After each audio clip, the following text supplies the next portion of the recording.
Bismillahirrahmanirrahim. Assalamualaikum warahmatullahi wabarakatuh.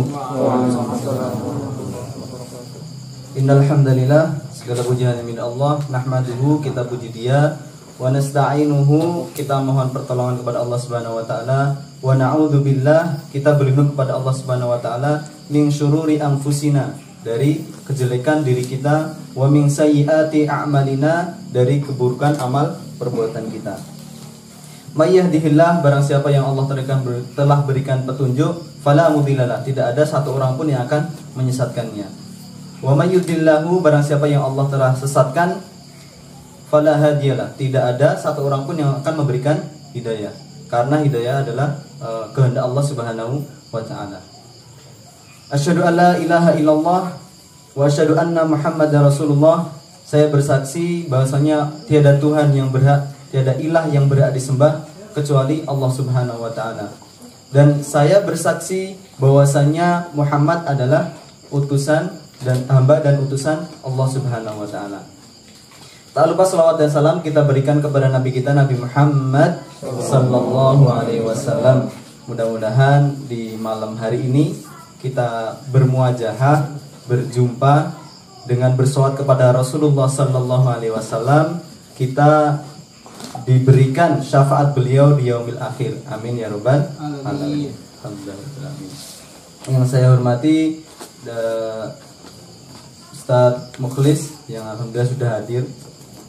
Kemudian yang saya hormati pula teman-teman sahabat-sahabat dari Serambi Dakwah semuanya, pengurus maupun anggota yang sudah datang, alhamdulillah hadir pada kesempatan malam ini. Mudah-mudahan dengan kita hadir di sini Allah berikan kemudahan segala urusannya, ya urusan dari harta, kemudian urusan jodoh, yang belum punya jodoh diberikan jodoh, amin ya rabbal alamin. Kemudian yang diberikan kesusahan itu kita diberikan yang terbaik oleh Allah Subhanahu wa taala. Alhamdulillahirabbil alamin. Jazakumullah khairan kepada teman-teman yang sudah hadir. Izin saya sharing ya, sebenarnya bukan untuk mau ngisi, maksudnya ngisi dalam hal kayak ustaz-ustaz, tapi saya mencoba untuk sharing saja seperti itu. Kemarin saya diberikan, sebenarnya kemarin tuh teman saya yang kemarin ngisi yang menggantikan barbecue, Ustaz Ahnaf Lubab, mungkin kalau Ustaz Mukhlis tahu, beliau aktivis Mu'alimin, sebenarnya yang suruh ngisi gitu kan. Karena beliau tidak bisa, ada acara di Mu'alimin dan sebagainya, akhirnya Mas Eko suruh saya gitu untuk ini sama Ustaz Mukhlis seperti itu. Kemudian kemarin diberikan judul terkait tentang sebagian sebagian waktuku untuk agamaku. The part of time, my time, jadi sebagian waktuku untuk istilahnya untuk Islam, ya, untuk agama. Agama kita tentunya apa? Islam. Islam kita sudah menunaikan, yaitu menunaikan ajaran Islam. Yang pertama ya sudah syahadat tentunya, kemudian sholat, kemudian puasa, kemudian zakat, kemudian haji. Yang mudah-mudahan nanti yang hadir pada malam hari ini diundang Allah ke Baitullah. Amin ya rabbal alamin. Sebenarnya berat ini, temanya tuh berat. Untuk agama. Nah, saya bertanya ke diri saya pribadi sebenarnya, apa yang saya berikan untuk agamaku tuh apa gitu. Enggak, tapi ini untuk sharing saja. Kenapa ini ada sebenarnya kewajiban semua orang semua orang. Jadi sebagian waktu, malah bahkan seluruh waktunya itu untuk agamaku, maksudnya untuk agama Islam. Karena Islam tuh memerintahkan apa? Udkhulu fisilmi kafah. Jadi masuk Islamlah ke secara keseluruhan. Keseluruhan itu apa? Ya dari ubudiyahnya, kemudian dari tingkah lakunya, kemudian dari dari lisannya, dari tatapan matanya, bahkan kesemuanya harus Islam. Seperti itu. Jadi bukan hanya sebagian malah. Begitu, bukan bagian part saja, bukan bagian juz-juz saja, tetapi semuanya, bahkan keseluruhan kita untuk siapa? Untuk agama kita. Walaupun beda-beda jalurnya. Misalkan ada yang di sini ada yang contohnya sebagai dosen.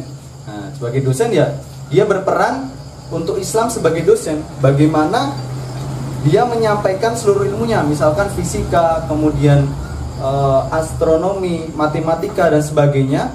Itu bagaimana kita menjelaskan kepada murid atau kepada audiens itu mengarah kepada Islam. Nah, contohnya misalkan di sini ada guru. Nah, contohnya sederhana, biasanya ada contoh matematika atau biologi lah istilahnya, biologi. Bagaimana anak-anak misalkan yang SD ya. Contohnya sederhana yang SD. Misalkan teman-teman ahli biologi. Jadi bagaimana yang kita ajarkan itu kita mengenal Allah Subhanahu wa taala, ma'rifatullah istilahnya.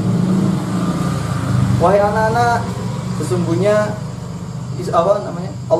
Tuhan menciptakan anggota badan. Nah, itu kita cari di Al-Qur'an, kita cari kan ini ada di internet ya. Di internet itu banyak dalil-dalil yang menunjukkan bahwasanya penciptaan seorang manusia dari air yang hina, kemudian dia dibentuk dari segumpal daging, segumpal darah, kemudian dibentuklah dengan rupa yang benar ya gitu ya, merupa manusia, bayi. Kemudian baru 40 hari ditiupkan ruh. Nah, itu kan ada itu.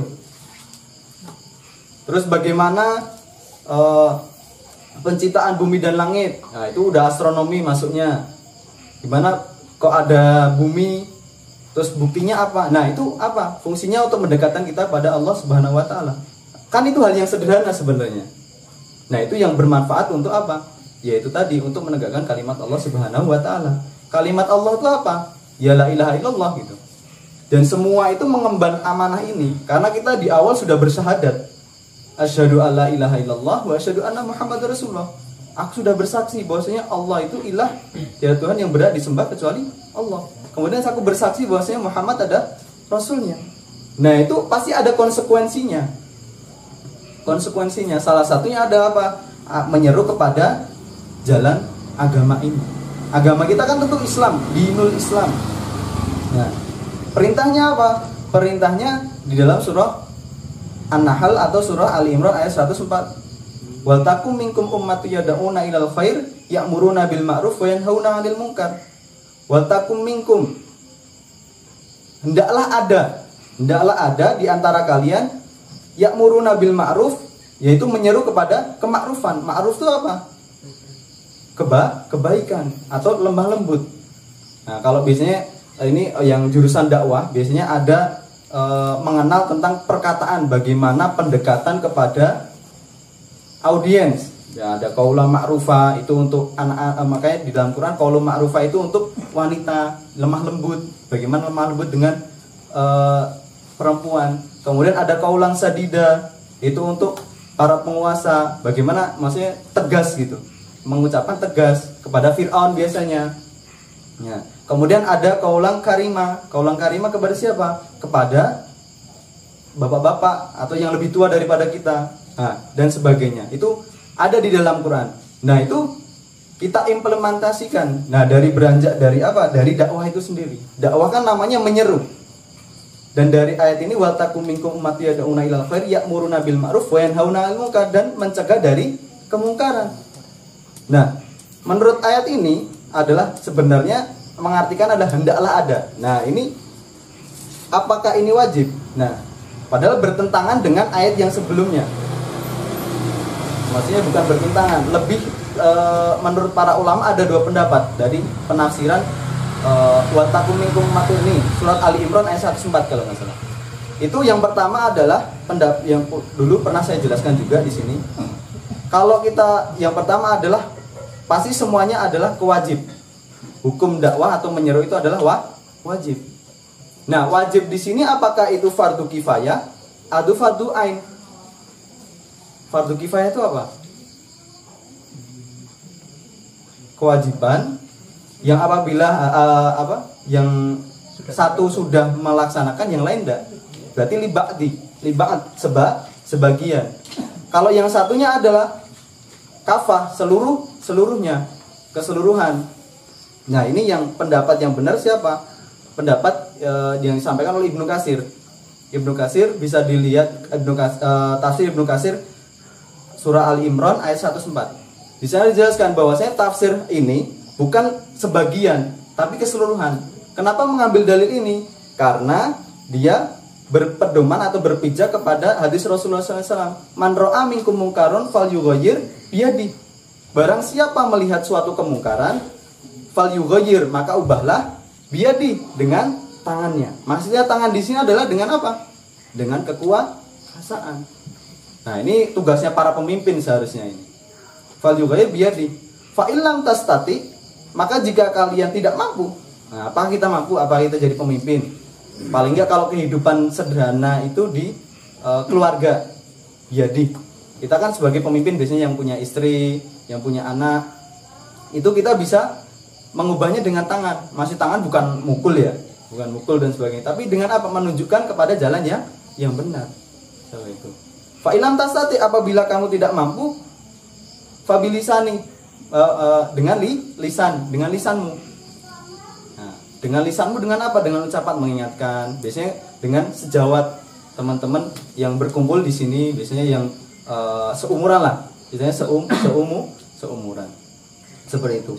Fa'ilam tasati, apabila engkau tidak mampu, fabikol, maka dengan hatimu. Nah, dan itu adalah selemah-lemah iman. Nah, ini adalah esensi tentang dakwah. Nah, kemudian dikuatkan lagi di ayat yang lain tentang esensi dakwah itu, kewajiban dakwah didasari dengan surah An-Nahl. Ud'u ila sabili rabbik bil hikmati wal mau'izatul hasanah. Serulah ke jalan Tuhanmu ud'u ila sabili rabbik bil hikmah, dengan hikmah, dengan kebijaksanaan, dengan hikmah, dengan perilaku. Kalau kita biasanya kita melihat bagaimana Rasulullah SAW dalam berdakwah, wa ma arsalnaka illa rahmatan lil alamin, untuk rahmatan lil alamin. Jadi bagaimana sikap kita itu dilihat orang lain karena perbuatan kita yang mencerminkan apa? Mencerminkan Islam, yang mencerminkan agama kita. Nah, makanya ada istilah Al-Quran berjalan. Walaupun kita tidak hafal Al-Quran, tidak apa-apa.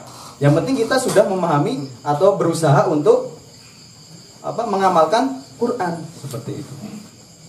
Kemudian, nah, jadi yang benar yang mana nih? Hukum dakwah apa? Wajib atau sunnah atau apa jadinya? Jadi kewajiban. Makanya kalau teman-teman pernah belajar usul fiqh, itu kan ada sebuah kaidah al-aslu fil amri lil wujub. Asal suatu perintah itu ada kewajiban. Illa madalla ala khilafi. Jadi kecuali ada dalil yang menunjukkan perbedaannya. Maksudnya ada dalil yang menguatkan bahwasanya itu tidak wajib gitu. Ada enggak dalil yang menunjukkan dakwah itu tidak wajib? Nah, kan sama ini sebenarnya judul kita itu bersinggungan dengan bagaimana kita menyeru. Bagaimana cara kita menjadikan kehidupan kita itu adalah agama atau dengan Islam. Walaupun kita tidak dengan ceramah, kalau misalkan tugas ada yang dari guru ya guru, kemudian dari ustadz ya ceramah dengan pendidikan, tarbiyah. Kalau yang bisanya komputer, ya bagaimana komputer ini bisa memberikan atau kontribusi kepada Islam. Kemudian yang pintar bangunan, bagaimana keahlian itu bisa ditujukan kepada Islam. Gitu. Jadi sebenarnya bukan sebagian, malah bahkan keseluruhan hidup kita itu adalah untuk agama kita. Seperti itu. Nah, itu nggih. Jadi penting ini. Jadi kita sebagai seorang Islam itu mengenal bahwasanya dakwah itu wajib. Makanya dakwah itu bukan hanya sekedar ceramah saja. Ya itu tadi saya jelaskan bahwasanya bisa bentuk apapun. Guru juga bisa menjadi pendakwah. Seorang arsitek itu bisa menjadi pendakwah dan sebagainya. Nah, itu yang menjadikan dasar saya agar apa? Untuk bagaimana diri kita itu berguna bagi agama. Nah, sebelum masuk ke sana, kita kuatkan dulu apanya? Kuatkan dulu akidah kita. Apakah akidah kita itu sudah kuat? Karena apa? Akidah atau keyakinan atau tauhid yang biasa kita kenal atau la ilaha illallah itu adalah tugas semua manusia untuk menyerukan la ilaha illallah, la ma'budu bil haqq illallah. Ya nanti kalau penjelasan tentang makna ilah banyak itu. ilah. Ilah itu lil ma'bud, dia yang diibadahi, lil mahbub, untuk yang dicintai. Nah, ini yang biasa kita lupa ini. Ilah itu ada lil mahbub, untuk yang dicintai. Bener-bener Allah itu yang berhak dicintai. Kadang kita keliru. Kadang kita sebagai ini anak muda nih ya. Anak muda, kadang pas lagi tresnan-tresnane istilahnya. Lagi seneng nih. Oh, lagi tresna, wah aku seneng gawe. Dalam hati pasti, wah biasanya raiso neng pak sholat, wah kayak wis mangan durung ya, yang gue.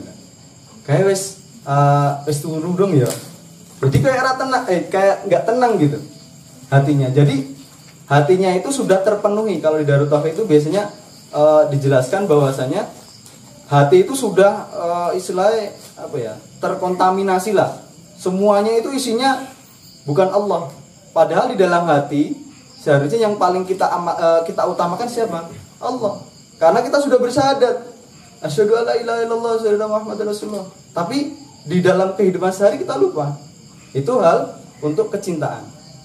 Kemudian ada hal yang lain tentang rezeki. Tentang rezeki, bagaimana, wah besok mangan apa ya? Kadang biasanya saya ngekos, yang biasanya memasuki rumah tangga baru, wah ini masih besok makan apa? Kemudian anak istri besok mau ditinggal di mana? Padahal kita ada Allah gitu. Kenapa kok repot? Sebenarnya nusuk saya ke diri saya pribadi sih. Nusuk ke diri saya pribadi sebenarnya. Nah itu yang harus kita kuatkan dulu sebelum kita sebelum kita menyerukan kepada orang lain. Jadi yang harus kita perbaiki iman kita dulu. Apakah iman kita sudah benar-benar nancep? Apakah iman kita itu sebuah pohon? Kalau di dalam surah, di dalam Al-Quran itu kan kasyajaratul thayyibah, seperti pohon yang bagus. Pohon yang bagus, yang indah itu gimana? Yang rindang, pohonnya daunnya banyak, rantingnya juga menonjol ke sana kemari. Kemudian ada buahnya. Kemudian akarnya apa? Akarnya dia nancep dalam tanah sampai biasanya keluar-keluar. Nah itu menunjukkan apa? Kuat, thayyibah. Nah itu bisa diibaratkan itu. Iman tuh paling bawah. Kalau dia akarnya kuat, dia akan menghasilkan banyak hal. Kalau di dalam bangunan ada sebuah pondasinya kuat, itu akan apa? Tidak, misalkan ada musibah, ada bencana dan sebagainya, dia akan kuat. Tapi ketika iman kita atau tauhid kita itu belum benar, ya kita nanti roboh gitu.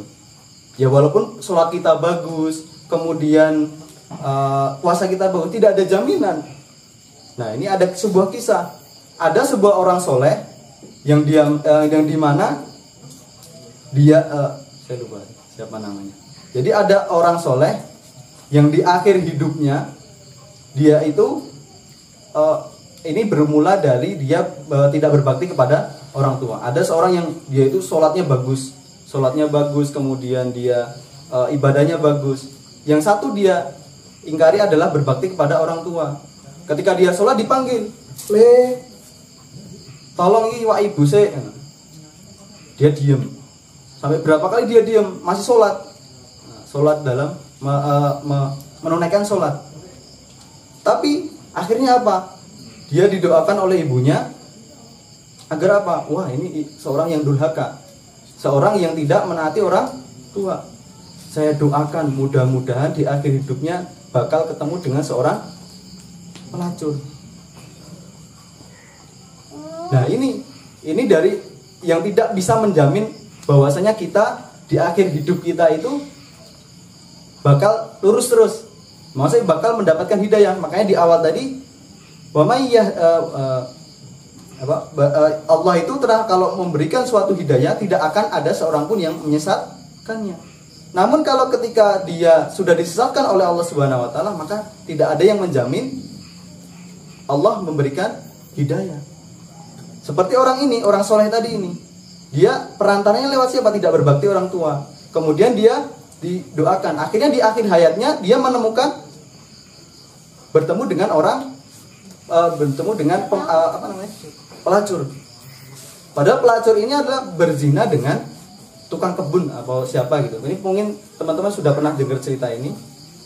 Nah, sampai dia mengaku-ngaku apa? Karena mungkin saking keselnya dia suka kepada si orang soleh ini karena nggak diakui, akhirnya dia berzina. Kemudian dia mengaku-ngaku sebagai ya, orang yang dizinai oleh si orang soleh tadi, seperti itu.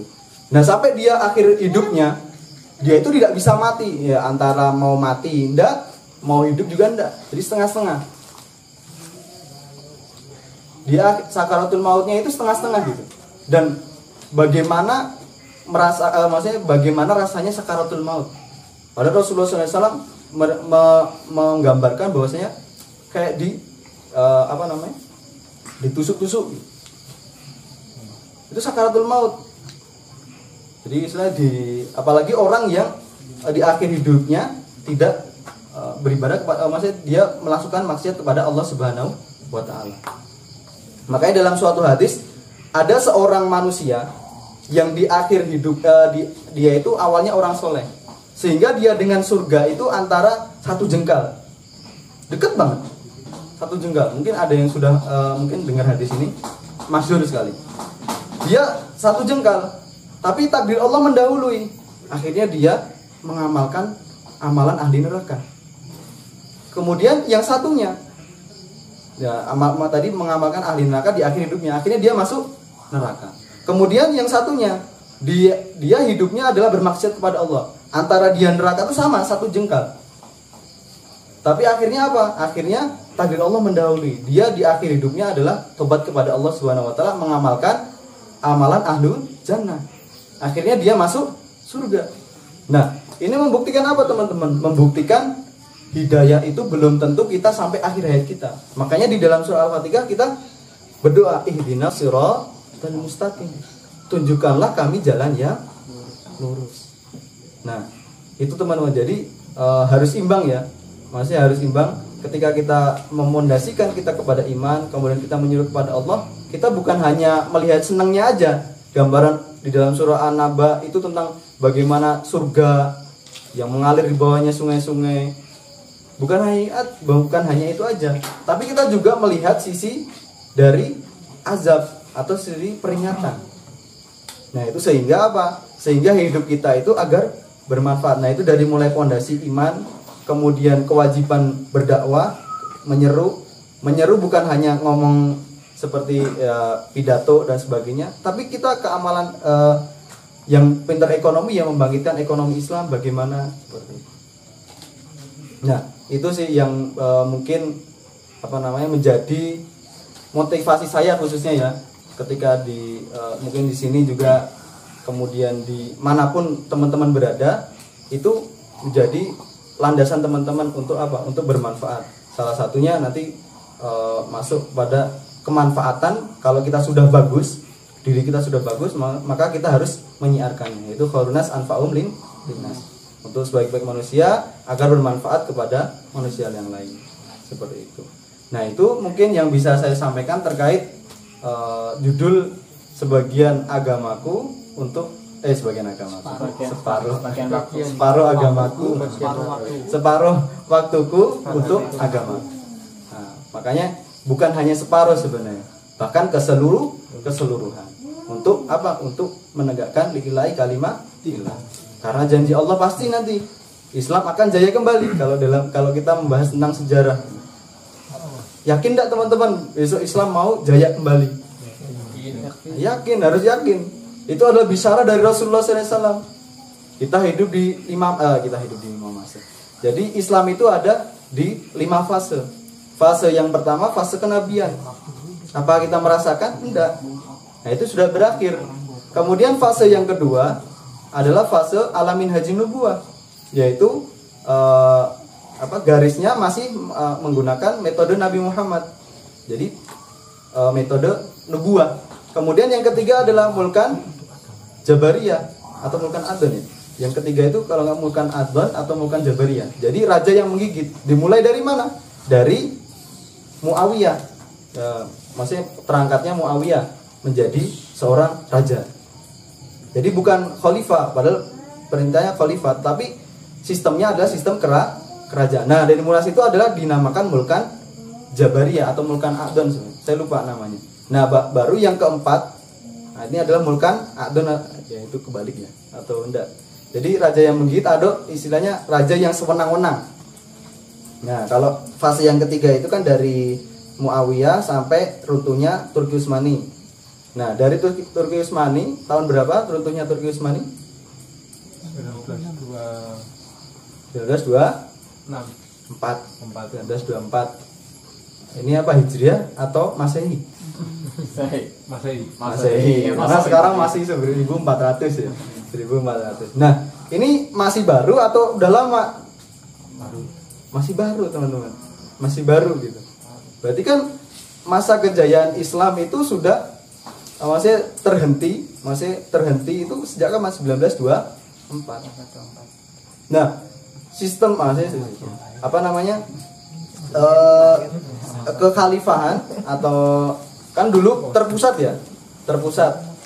dengan rajanya khalifah. Sekarang dengan apa? Dengan sistem masing-masing gitu kan. Kalau di Indonesia dengan UUD ya, sesuai dengan perjuangan para ulama dan santri. Kalau menurut ini api sejarah, nah itu perlu kita baca juga. Kemudian kita masuk di fase mana setelah itu? Fase keempat setelah Turki Utsmani runtuh. Sampai kapan? Sampai terbunuhnya Dajjal. Nah, ini fase keempat nih. Kita apakah sudah bertemu dengan Dajjal? Belum. Nah, ini tantangan. Makanya di fase ini Rasulullah mengisyaratkan bahwasanya Islam itu banyak, tetapi seperti buih di lautan. Nah, ini jadi PR teman-teman untuk semangat saja agar yakin besok Islam akan jaya kembali. Nah, itu kemudian yang selanjutnya adalah untuk semangat kita agar ini apa namanya ya sebagai anak muda ya, seharusnya kan anak muda itu punya semangat gitu. Kan zaman dulu ketika Al-Fatih itu kan punya anak muda yang terfikirkan, dimulai dari berpikir dari bagaimana apa yang bisa saya berikan kepada agamaku. Akhirnya muncullah ke ide-ide tadi. Dilandasi apa? Dilandasi juga dengan sejarah gitu. Dilandasi juga dengan sejarah. Bahwasanya nanti akan tertakunan Konstantinopel dan Arum. Akhirnya untuk semangat apa? Al-Fatih. Muncullah sebelum Al-Fatih itu ada Umar bin Khattab yang ingin menaklukkan Al-Quds dan sebagainya. Kemudian sampai zamannya Al-Fatih sampai bisa tertaklukkan. Itu kan dari apa? Dari melihat sejarah. Jadi tidak sesuatu apa ya? Kalau di Indonesia kan biasanya semua yang apa? Melihat dari perjuangan sebelumnya apa?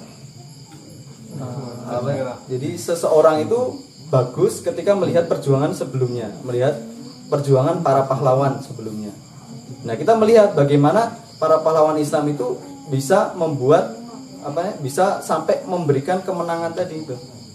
Nah, itu menjadi PR bersama. Gimana caranya? Salah satunya mungkin Serambi Dakwah bisa menjadikan bibit-bibit untuk apa? Salah satunya nanti bisa berpartisipasi dalam penaklukan Arum, yang belum kan Arum. Nah, itu menjadi semangat kita. Nah, jadi bukan masalah perang, tapi keilmuan kalau zaman sekarang tuh kan. Nah, kalau yang biasa saya sampaikan sekarang itu bukan zamannya perang, zamannya adu argumen, ideologi. Makanya di dalam surah As-Saff itu dijelaskan Innallaha yuhibbul ladzina yuqatiluna fi sabilihi saffan ka'annahum bunyanun marsus. Sesungguhnya Allah mencintai orang-orang yang berjuang atau berperang. Kalau sekarang itu berperang dengan apa? Dengan pena gitu. Makanya saya sering ulang-ulang agar semangat gitu kan. Agar anak muda ini punya ruh yang semangat gitu. Ya tadi, agar bukan hanya sebagian agamanya saja yang dilaksanakan, tapi semuanya. Nah, itu mungkin yang bisa saya sampaikan. Karena ini pembagiannya ada dua gitu kan. Nanti saya jadi pondasinya saja. Nanti biar Ustadz Mukhlis yang akan menjelaskan panjang lebar gitu. Barakallahu fikum. Billahi sabil haq. Akhirul kalam. Wassalamualaikum warahmatullahi wabarakatuh. Waalaikumsalam warahmatullahi wabarakatuh. Terima kasih matur nuwun kepada Mas Ustadz Daris Kurnia yang telah memberikan materi yang pertama pada malam hari ini dengan judul sebagian waktu untuk agamaku. Banyak poin sebenarnya yang disampaikan oleh Ustadz Daris Kurnia. Teman-teman yang mencatat silahkan nanti dibaca kembali MC tidak akan mengulang karena hanya akan menambah waktu. Untuk selanjutnya sebagai rawuh matang Ustadz Mukhlis, pemateri kedua yang pada malam hari ini akan memberikan kajian kepada kita semua, teman-teman Serambi Dakwah. Untuk itu teman-teman dihimbau kembali merapatkan barisan, jangan dekat-dekat, kita simak nanti yang akan disampaikan oleh Ustadz Mukhlis. Yang membawa pena dan kertas silahkan disiapkan, semoga nanti bermanfaat untuk kita semua. Dan selanjutnya waktu dan tempat kami persilakan kepada Ustadz Mukhlis, semoga.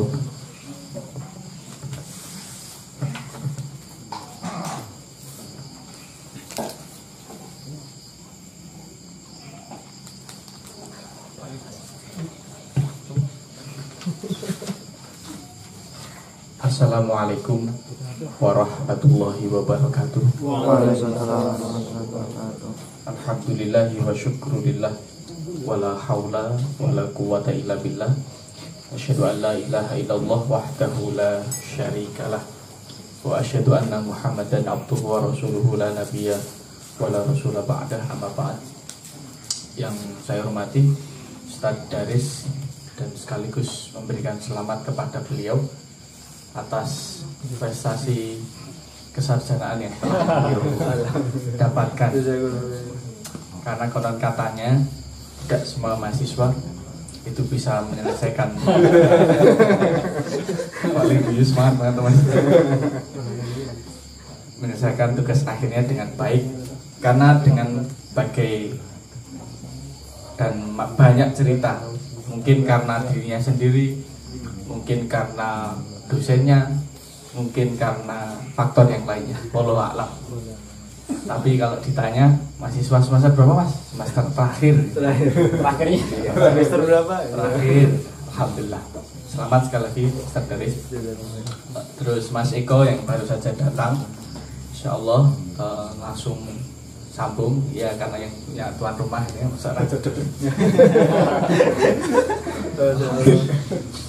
Salawat serta salam mari kita sanjungkan kepada baginda Rasulullah Muhammad yang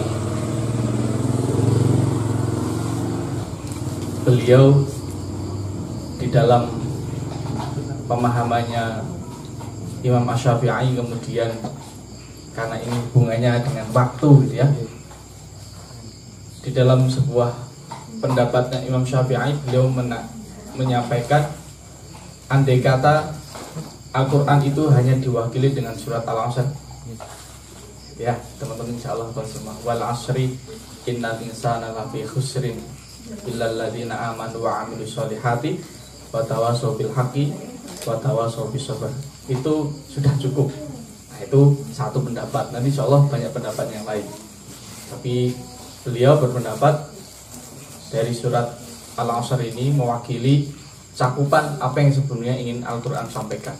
Nah, ini karena berbicara soal waktu, dan tadi juga sudah diuraikan oleh Ustaz Daris perihal apa judulnya. Sejak awal sebenarnya saya mau komentar tentang judulnya, tapi ya bisa biar jalan aja. Judul itu kan, tapi ini memang menjadi catatan. Kalau kita membaca artikel, membaca apapun, jangan cukup hanya dibaca judulnya, tapi dibaca isinya. Karena kadang-kala wis mantep maca judulnya pelacur, wah ini langsung tafsirannya kemana-mana, padahal isinya ada banyak manfaatnya. Tapi karena wis yang dilihat itu judulnya misalnya gitu ya, jadinya tidak sesuai apa yang dituju dari isinya. Nah, tadi sudah disinggung oleh Ustaz Daris bahwasanya judulnya itu sebenarnya sudah bagus, tapi perlu diperbagus dengan tadi Ustaz Daris menyampaikan penggalan ayat tentang udkhulu fis-silmi kafah misalnya. Tapi kali ini saya ingin menyuguhkan ayat yang lain. Ini bukan soal tandingan ayat gitu ya, model itu. Tapi ini untuk memahami Al-Quran supaya lebih luas begitu. Karena Al-Quran ini ada 114 ayat yang kalau itu kita Imam Syafi'i saja menyebutkan satu surat Al-Asr saja itu bisa mewakili seluruh Al-Quran. Bayangkan kalau setiap surat kita bisa tahu maknanya, berarti Al-Quran ini lebih dahsyat daripada hanya sekedar surat Al-Asr itu. Sama, surat Yasin juga sama. Bayangkan surat Yasin saja itu bisa berfungsi untuk macam-macam ya, malam Jumatan, ngancani tahlilan dan macam-macam. Itu baru surat Yasin. Ada lagi surat Kahfi, surat Yusuf kalau punya anak biasanya ya. Atau kalau surat Ru'yah ada Al-Baqarah, Ali Imran, itu sampai berbusa-busa bacanya itu kan. Itu baru satu surat itu dibaca, khasiatnya, fadilahnya, hikmahnya banyak. Nah ini kalau Al-Quran seluruhnya dibaca, insya Allah akan lebih banyak lagi. Nah kaitannya dengan judul ini, maka saya sebetulnya ingin menyampaikan bahwa lebih bagus kalau diperbaiki dengan seluruh waktuku untuk agamaku ya. Seluruh waktuku untuk agamaku. Nah tapi ini gak usah buat judul lagi, nanti dah. Jadi biasa netizen kan. Seluruh waktuku untuk agamaku. Saya termasuk orang yang suka sekali dengan penjelasannya Mbah Nun soal bagian yang ini. Mengapa saya juga setuju dengan apa yang disampaikan oleh Ustaz Daris. Mbah Nun itu diantara filosofi beliau, Kiai Kanjeng ya, mengapa menyuguhkan gamelan beliau kemudian dengan berbagai perangkat yang ada itu, beliau terilhami dari firman Allah Subhanahu wa taala yang paling tidak setelah saya cross-check di Al-Quran itu Allah sebutkan, nanti teman-teman bisa cross-check sendiri baik di HP Androidnya ataupun di mushafnya. Coba cari kata-kata sabbaha lillahi. Sabbaha lillahi. Sabbaha itu berarti mentasbihkan Allah, mensucikan Allah. Lillahi berarti hanya untuk Allah Subhanahu wa taala. Nah, agama ini sebetulnya kalau tadi Ustaz Daris nyinggung tauhid kan berarti ya tauhid ini Allah. La ilaha illallah. Kalau kemudian oleh pejuang dasar negara dengan berbagai dinamikanya diwujudkan dengan ketuhanan yang Maha Esa itu ya sabbaha lillah. Nah, kemudian yang menarik di bagian selanjutnya ada ma. Sabbaha lillahi ma fis samawati wa ma fil ard wa huwal azizul hakim. Ini diulang 3 kali. Ada di surat Al-Hadid, surat Al-Hasyr dan surat As-Saff. Ini di ayat 1 semua. Sabbaha lillahi ma fis samawati wal ard. Ma ini, nah ini karena dengan alumni Mahat Ali sampai tuntas. Iya. Ya, kalau saya santri nakal jadi nggak sampai tuntas. Saya sampai mustawak salis terus karena nggak kuat terus keluar. Ma itu setahu saya waktu saya belajar di Mahat Ali itu untuk menunjukkan kata yang sifatnya menyeluruh atau muradifnya bisa disebut kesamaannya kulun seluruhnya. Meskipun nanti dalam kata tertentu itu untuk menyatakan sebagian. Nah, ma ini dimaknai sebagai segala sesuatu yang kita jumpai, kita dapatkan di muka bumi ini. Ya ada tumbuhan, ya ada hewan, ya ada, mohon maaf, mungkin kotoran manusia, kotoran hewan, baik yang terlihat maupun yang tidak terlihat, zahir maupun batin. Itu semua tercakup di dalam ma itu. Yang perintahnya sebetulnya untuk sabbaha lillah. Jadi gamelannya, pakaiannya, pecinya, batiknya, surbannya, semua ini diajak untuk sabbaha lillah. Ditambahi keterangan fis samawati wa ma fil ard, dari yang ada di langit maupun yang ada di bumi. Jadi semuanya ini sebetulnya, ini kalau dihubungkan dengan perintah ibadah ya, wa ma khalaqtul jinna wal insa illa liya'budun. Jadi semua ini sebetulnya tugasnya memiliki porsi yang sama untuk sama-sama mentasbihkan atau mensucikan asma Allah atau beribadah kepada Allah Subhanahu wa taala. Jadi berangkat dari itu, kemudian ketika Ustaz Daris tadi menyuguhkan udhulu bisilmi kafa, saya ingin menyuguhkan ayat yang lain untuk meneguhkan bahwa seluruh waktuku hendaknya di apa tadi? Seluruh waktuku untuk agamaku. Nah ini Jadi semuanya apa yang ada di sekeliling kita, apapun yang ya kursi ya banner, ini semua besok akan menjadi saksi di akhirat atas kebaikan kita. Mengapa ini mungkin jarang sekali diungkap di umum. Mengapa kalau orang sholat sunnah itu dia harus geser dari tempatnya? Apakah itu sunnah?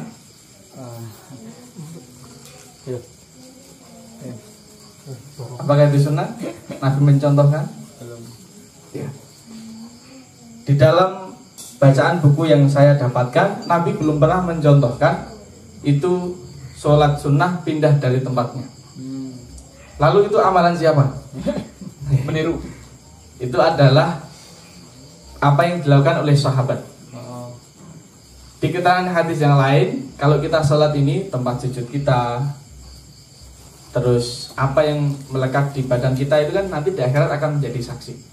Nah sahabat ini suka nih, wah nanti kalau begitu saya di sholat sunnah pindah ke tempat yang lain, berarti nanti saksinya akan menjadi tambah banyak. Nah, itu sejarahnya. Jadi andai kata pun, nah ini juga jadi persoalan. Jenengan mau pindah tempat ataupun tidak, itu tidak apa. Jadi yang pindah ya tidak perlu dipoyoi, yang tidak pindah juga tidak perlu di.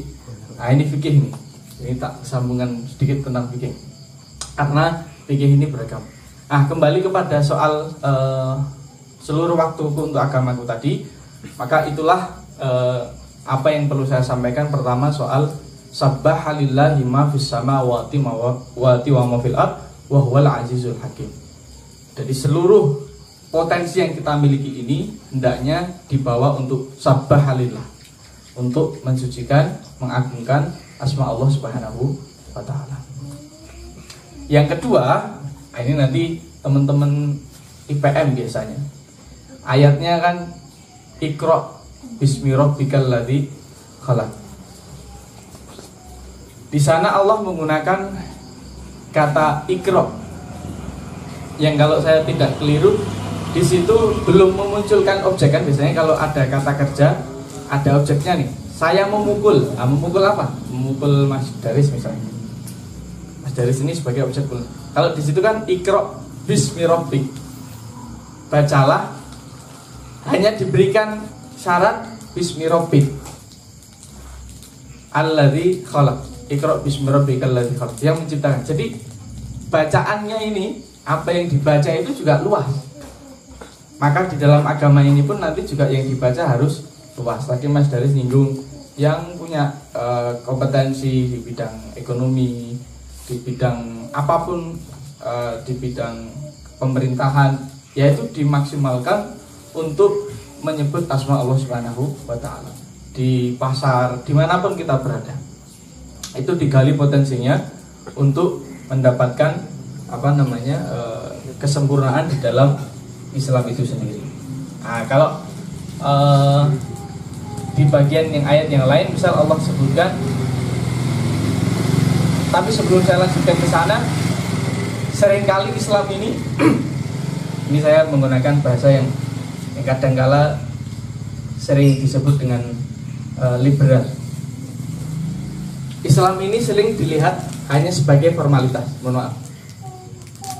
Islam ini seringkali hanya dilihat sebagai formalitas. Mohon maaf, yang pakai peci itu sudah disebut Islam misalnya. Atau sholat 5 waktu disebut Islam. Mungkin kalau dia bekerja di kantor atau di pasar, terus urusan kadonya gitu ya. Atau jadi ada pemisahan tempat tadi. Ada seolah-olah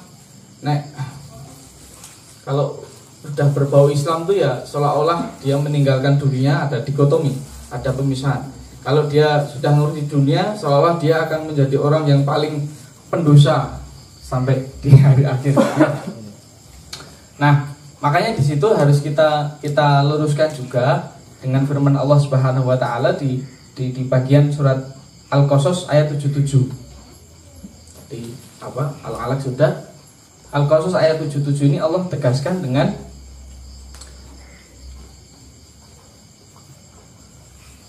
wabtaghi fi ma atakallahu darul akhirah wala tansa nasibaka minad dunya wa ahsin kama ahsanallahu ilaik wa la tabghil fasada fil ard innallaha la yuhibbul mufsidin. Wabtaghi fima atakallahu darul akhirah. Kita ini oleh Allah diperintahkan untuk meraih, bercita-cita untuk mendapatkan darul akhirah. Kita semua sebagai orang yang beriman di rukun iman yang kelima kan percaya kepada hari akhir. Jadi suatu saat, bahkan orang yang tidak beriman sekalipun, kalau teman-teman lihat film barat kan mereka dulu ada film kiamat gitu ya, tahun 1999, tahun 2000, terakhir 2014, 2014, aku besok enggak enak. Jadi bahkan mereka yang tidak beriman pun mempercayai bahwa dunia ini akan hancur, akan rusak kalau pakai istilah mereka. Lalu setelah itu ya, bagi orang yang beriman meyakini ada hari akhir, darul akhirah. Tapi Allah lanjutkan dengan wala tansa nasibaka minad dunya. Kita ini setelah dilahirkan oleh ibu kita masing-masing, jebret ini di dunia masalahnya. Jadi ya harus jangan melupakan nasib kita juga di dunia. Wala tansa nasibaka minad dunya. Terus ketentuan selanjutnya wa ahsin kama ahsanallahu ilaik. Dan kamu ini kalau udah berbuat dimunculkan di muka bumi ini, berbuat baiklah sebagaimana Allah telah berbuat baik kepadamu. Kama ahsanallahu ilaik. Jadi Allah sudah melahirkan kita gratis. Ya, kalau bayi tabung itu berapa sekarang? Bayangkan. Ya kalau berhasil, kalau enggak kita sudah dilahirkan dengan segala pirantinya yang luar biasa. Ini kalau dijelaskan dengan ilmu kedokteran marah mumet gitu kan. Soalnya teman-teman yang memang belajar di sana. Tapi sungguh luar biasa rekayasa Allah ini untuk menghadirkan kita di dunia. Terus dibarengi lagi dengan wala tabghil fasada fil ard, dan jangan berbuat keburukan di muka bumi. Ini mirip kayak kekhawatiran malaikat waktu manusia ini diciptakan. Terus innallaha la yuhibbul mufsidin. Allah itu tidak menyukai orang-orang yang berbuat kerusakan. Maka dari itu seluruh potensi yang ada di dalam diri kita mari kita maksimalkan itu untuk li'ila'i kalimatillah. Tadi disebutkan sadaris untuk menegakkan agama Allah, yaitu dinul Islam. Kalau pas sholat Jumat, ini sering dibaca oleh imam. Itu perintahnya itu fa'idha qudiyatis sholatu fantashiru fil ard. Kalau sholat Jumat sudah selesai, ya aja turun ke masjid. Tur fantashiru fil ard. Ini masalahnya. Karena kadang-kala ini sholat Jumat itu niatnya bukan nawaitu sholat Jumat, tapi bismika Allahumma ahya wa amut gitu. Jadi harus ayatnya ini di surat Al-Jumu'ah ketika sebelumnya ya ayyuhalladzina amanu idza nudiya lis-sholati min yaumil jumu'ati fas'au ila dzikrillah. Kalau sudah dipanggil untuk panggilan Allah harus segera fas'au ila dzikrillah wa darul bai', dan urusan kartunya itu ditinggalkan. Tapi kalau sudah selesai fa idza qudiyatis sholatu fantashiru fil ard. Kemudian wabtahu min fadlillahi wa dzkurullaha katsiran la'allakum tuflihun. Ya, setelah Jumatan nyambut gawe meneh ben itu gaji iso tinggal urip dan seterusnya. Nah, maka dari itu sesungguhnya Al-Qur'an ini juga menggambarkan keseluruhan hidup di manusia. Dan malam hari ini semoga kita dapat wawasan bahwa agama ini sesungguhnya luas. Tidak hanya barbeque misalnya. Makanya saya dulu pernah mengusulkan ada kegiatan yang lain mungkin outdoor, cuma sekarang karena kondisi corona jadi kan kita semua serba terbatas. Kemudian sudah diawali dengan berbagi beras misalnya, itu juga persoalan agama. Saya mencontohkan beras itu tidak akan muncul kalau tidak ada dana tidak akan datang kalau tidak diawali dengan bekerja tidak akan ada kalau kita tidak punya kompetensi. Ya ngajoki CV rano kemampuan dirinya ya nggak akan diterima gitu kan. Jadi semua itu saling terhubung, dan semuanya itu kalau mau disadari ya itu kepentingan agama kalau memang tujuannya untuk kepentingan kemaslahatan agama. Nah, saya dulu pernah menyampaikan di forum ini juga di rapor saya di Mu'alimin. Nah, ini setelah saya lacak saya dapat sanadnya. Di rapor saya dulu tertulis, sibukkanlah dirimu di dalam urusan agama. Jika tidak, kamu pun akan sibuk tapi bukan dalam urusan agama. Ini ternyata ada 4 poin. Ini disampaikan oleh ulama besar dari India. Beliau seorang jamaah tabligh. Jadi memang harokah Islam ini kan banyak. Tapi kita bisa ambil hikmahnya. Itu pesan yang pertama. Jadi sibukkanlah dirimu di dalam urusan agama. Sekali lagi, agama jangan hanya dipahami sebagai formalitas ya, hanya kahfian malam Jumat misalnya, atau baca yasinan, baca tahlilan dan lain sebagainya. Tapi lebih luas dari itu. Berangkat ke kampus itu juga urusan agama. Maka kalau titip absen itu berarti jenengan sedang berdusta dengan agama sendiri. Ya. Sibukkanlah dirimu dalam urusan agama. Jika tidak, kamu pun akan disibukkan tapi bukan dalam urusan agama. Pesan beliau yang kedua, gunakan waktumu untuk agama. Jika tidak, waktumu pun akan habis tapi bukan untuk urusan agama. Pesan beliau yang ketiga, gunakan hartamu untuk agama. Jika tidak, hartamu pun akan habis tapi bukan untuk agama. Pesan beliau yang keempat, matilah kamu dalam agama. Jika tidak, kamu pun akan mati tapi bukan dalam untuk urusan agama. Ini disampaikan oleh beliau Hadraji Maulana Muhammad In'amul Hasan. Nanti bisa di-searching di Google lah. Itu banyak.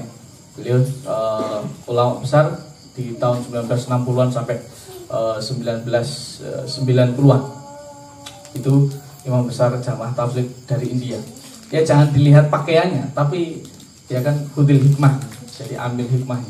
Jadi semua itu bisa dimaknai sebagai jalan agama. Termasuk mohon maaf bagi yang sudah beristri atau bersuami dan sudah berkeluarga dengan apapun. Nyambut gawe kita itu, bekerjanya kita itu pun juga urusan agama. Nabi SAW juga pernah berpesan kepada seorang kepala keluarga, Bismillahirrahmanirrahim. Dinarun anfaqtuhu fi sabilillahi wa dinarun anfaqtuhu fi raqabatin wa dinarun tasaddaqta bihi ala miskinin wa dinarun anfaqtuhu ala ahlika a'dhamaha ajral ladzi anfaqtuhu ala ahlik. Artinya dinar ya, kalau kita ya uang yang engkau infakkan di jalan Allah, perang misalkan jihad fisabilillah, uang yang engkau infakkan untuk membebaskan seorang budak raqabah, dinar yang engkau sedekahkan kepada orang miskin tadi, dan dinar yang engkau infakkan untuk keluargamu, yang paling a'dhamaha paling besar pahalanya adalah infak yang engkau berikan kepada ala ahlika, kepada keluargamu. Jadi termasuk perginya kita cari pekerjaan yang halal, yang thayyib, itu juga bagian dari urusan agama. Maka sekali lagi malam ini harus saya tegaskan, hari kita buat pemahaman baru bahwa mari kita, bukankah Islam juga mengajarkan sebelum bangun tidur kita sudah diingatkan untuk mengingat siapa yang memberikan kita kehidupan. Alhamdulillahilladzi ahyana ba'da ma amatana wa ilaihin nusur. Kita diberikan kehidupan Allah Subhanahu wa taala itu sejak bangun tidur. Terus kemudian air wudu, sholat, kemudian ya dengan segala aktivitasnya nanam. Ini nanam tanaman ini juga urusan agama ini. Ini kalau dulu di HW itu kan, HW itu pencinta semua makhluk. Kalau saya tidak keliru jargonnya. Jadi nyiram tanaman itu juga bagian dari agama kita. Jadi apapun itu bisa disambungkan. Ya kalau belum ketemu misalnya mungkin karena kita belum tahu saja. Tapi insya Allah dari kita bangun tidur sampai kita tidur lagi itu semua bisa kok dimasukkan di dalam urusan agama. Hanya saja memang kadangkala ada ilmu-ilmu tertentu yang harus dipelajari secara serius. Misalkan bagaimana belajar tahsin, itu harus dipelajari serius, nggak bisa hanya disambi gitu ya. Tapi juga jangan sampai jangan sampai kemudian ngelerwake itu ngemingke, mengesampingkan pekerjaan yang lain seolah-olah mohon maaf yang ngaji ini lebih utama dibandingkan yang mungkin malam hari ini masih lembur. Tadi saya nanya Mas Iwin, Mas Iko kok dereng rawuh lembur klis. Nah, ini juga urusan agama, Mas Eko ngelembur itu. Nah, karena kalau Mas Eko mungkin karena ada instruksi atasan nggak ngelembur, Nah, terus kemudian Mas Eko sudah pulang sampai sini ngaji juga. Ini jadi pahalanya double. Karena umumnya nek wis bali bengi kesel turu kan gitu. Nah, baik, saya kira itu apa yang bisa saya kolapskan dengan Ustadz Daris malam hari ini dengan judul sebagian waktuku untuk agamaku. Maka malam hari ini mari kita bangun semangat baru bahwa mohon maaf sekali lagi pilkada pun sama pilkada pun itu juga bagian dari agama ya. Kan memilih pemimpin kan, ikhtiar kita untuk mendapatkan pemimpin yang baik. Meskipun ada anekdot misalnya kalau PILKB itu untuk menekan supaya tidak menjadi anak gitu ya. Nah, kalau pilkada itu untuk menekan supaya anaknya jadi macam-macam. Tapi itu semua itu menjadi ikhtiar. Dan konon katanya mohon maaf dari informasi yang saya dapatkan ya, kalau kita berbicara Bantul ya semua calonnya itu ya, kasaran ini Arab podo eleke yo jane welek kabeh. Kalau mau dibilang bersih 100% gitu juga nggak ada. Makanya karena kita sudah memilih ya besok kita menang nagih. Dan beliau dengan kemarin apa yang akan beliau janjikan dengan setelah terpilih, mari kita sambut itu dengan baik dan besok syukur bisa siapapun pemimpinnya kita sambut dan kita berikan apresiasi, kita kawal baik untuk kemajuan dakwah keislaman kita. Barangkali itu yang dapat kami sampaikan. Kalau ada diskusi nanti disilahkan. Nasrun minallah wa fathun qarib. Assalamualaikum warahmatullahi wabarakatuh.